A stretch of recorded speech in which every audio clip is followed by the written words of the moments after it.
Item ಯಾವುದೇ ಇರಲಿ try ಮಾಡಿ ಆಚಿ ಚಿಕನ್ ಮಸಾಲಾ. ಓಕೆ, ಇನ್ನು ರಾಜ್ಯ ಕಾಂಗ್ರೆಸ್ ಪಾಳೆಯದಲ್ಲಿ ಪರಿಷತ್ ಫೈಟ್ಗೆ ಸಂಬಂಧಪಟ್ಟಂತೆ ಬಹಳ ಪ್ರತಿಷ್ಠೆಯಾಗಿ ತೆಗೆದುಕೊಂಡಿರುವಂತಹ ಡಿಕೆ ಶಿವಕುಮಾರ್ ಅವರು ಅಚ್ಚರಿ ಅನ್ನೋ ರೀತಿಯಲ್ಲಿ ತಮ್ಮ 5ನೇ ಅಭ್ಯರ್ಥಿಯನ್ನ ಕಣಕ್ಕಿಳಿಸಿದ್ದಾರೆ.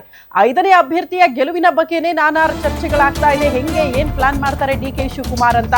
ಸೊ ಇವತ್ತು ಸಿಎಲ್ಪಿ ಮೀಟಿಂಗ್ ಇದೆ. ತಮ್ಮ ಶಾಸಕರಿಗೆ ಯಾವ ರೀತಿಯ ಸಲಹೆ ಸೂಚನೆಗಳನ್ನ ಕೊಡ್ತಾರೆ ಪರಿಷತ್ ಚುನಾವಣೆಗೆ ಸಂಬಂಧಪಟ್ಟಂತೆ ಅಂತ. ಕಾಂಗ್ರೆಸ್ ಗೆಲ್ಲಿಸಿಕೊಂಡು ಬರೋದಕ್ಕೆ ಡಿಕೆ ಶಿವಕುಮಾರ್ ಅವರ ರಣತಂತ್ರ. ಮುಖ್ಯಮಂತ್ರಿ ಡಿಕೆ ಶಿವಕುಮಾರ್ ಅವರಿಗೆ ಪರಿಷತ್ ಚುನಾವಣೆ ಗೆಲ್ಲೋ ಸವಾಲು ಎದುರಾಗಿದೆ. ಇವತ್ತು ಮುಖ್ಯಮಂತ್ರಿ ಡಿಕೆ ಶಿವಕುಮಾರ್ ನೇತೃತ್ವದಲ್ಲಿ ಶಾಸಕಾಂಗ ಪಕ್ಷದ ಸಭೆ ಇದೆ.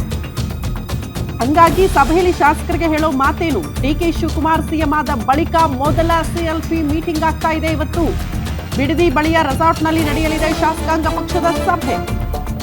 ಅದಾದ ಬಳಿಕ ತಮ್ಮ ಶಾಸಕರನ್ನ ಹಿಡಿದಿಟ್ಟುಕೊಳ್ಳೋ ಪ್ರಯತ್ನ ಆಗುತ್ತೆ. ಪರಿಷತ್ ಫೈಟ್ಗೆ ಸಂಬಂಧಪಟ್ಟಂತೆ ಉಸ್ತುವಾರಿ ಸುರ್ಜೇವಾಲಾ, ಮುಖ್ಯಮಂತ್ರಿ ಡಿಕೆ ಶಿವಕುಮಾರ್ ನೇತೃತ್ವದಲ್ಲಿ ಸಿಎಲ್ಪಿ ಸಭೆ ಆಗಲಿದೆ.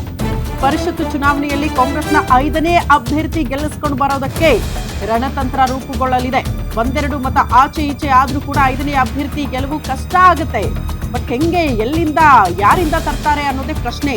ಹೀಗಾಗಿ ತನ್ನ ಆಪ್ತ 5ನೇ ಅಭ್ಯರ್ಥಿನ ಗೆಲ್ಲಿಸಿಕೊಂಡು ಬರೋದಕ್ಕೆ ಟ್ರಾಬಲ್ ಶೂಟರ್ ರಣತಂತ್ರ ರೂಪಿಸಿದ್ದಾರೆ. ಪರಿಷತ್ ಚುನಾವಣೆಗೆ ಸಂಬಂಧಪಟ್ಟಂತೆಯೇ ಇವತ್ತು ಸಿಎಲ್ಪಿ ಮೀಟಿಂಗ್ ಕರೆಯಲಾಗಿದೆ. ಬಿಡದಿಯ ರೆಸಾರ್ಟ್ ಬಳಿ ಇವತ್ತು ಮುಖ್ಯಮಂತ್ರಿ ಡಿಕೆ ಶಿವಕುಮಾರ್ ಅವರ ನೇತೃತ್ವದಲ್ಲಿ ಅವರು ಮುಖ್ಯಮಂತ್ರಿ ಆದ ಬಳಿಕ ಆಗ್ತಾ ಇರುವಂತಹ ಸಿಎಲ್ಪಿ ಮೀಟಿಂಗ್ ಮೊದಲ ಬಾರಿ, ಅದು ಕೂಡ ಬಿಡದಿಯ ರೆಸಾರ್ಟ್ ಅಲ್ಲಿ ಆಗ್ತಾ ಇದೆ.